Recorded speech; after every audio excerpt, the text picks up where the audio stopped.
Bonjour et bienvenue à notre condensé financier quotidien du jeudi. Je m'appelle Sophie et voici ce qu'il se passe sur les marchés aujourd'hui. Les procureurs italiens ont décidé de poursuivre Morgan Stanley pour des accusations d'après lesquelles la banque américaine aurait occasionné 2,7 milliards d'euros de pertes à l'État. Le dollar US a renforcé son rebond de lundi après les pertes importantes de la semaine dernière. Les analystes suggèrent que les banques centrales ont reculé après les commentaires hawkish de la semaine dernière. Le cours du pétrole a flirté avec les zones positives et négatives mardi, rôdant autour des $50 par baril avec des signaux montrant que l'augmentation perpétuelle de la production américaine de brut pourrait ralentir. La paire livre-dollar connaît une vague haussière, le rate of change signale une vitesse élevée et un biais positif.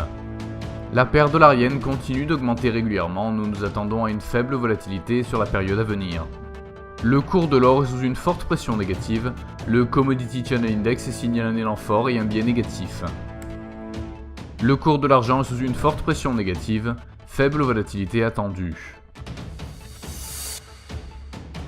L'indice ADP sur l'évolution de l'emploi aux États-Unis sera publié à 12h15 GMT, les rapports des réunions de politique monétaire de la BCE pour l'eurozone à 11h30 GMT et les commandes aux usines en Allemagne à 6h GMT. Les permis de construire au Canada à 12h30 GMT, le PIB prévisionnel de la Grande-Bretagne selon le NIESR à 14h GMT et la balance commerciale des États-Unis à 12h30 GMT. Nous espérons que vous avez apprécié nos perspectives marchés de ce jeudi. Nous vous souhaitons, de la part de toute l'équipe, une journée productive sur les marchés. N'oubliez pas de vous connecter demain matin pour les dernières nouvelles et événements des marchés financiers.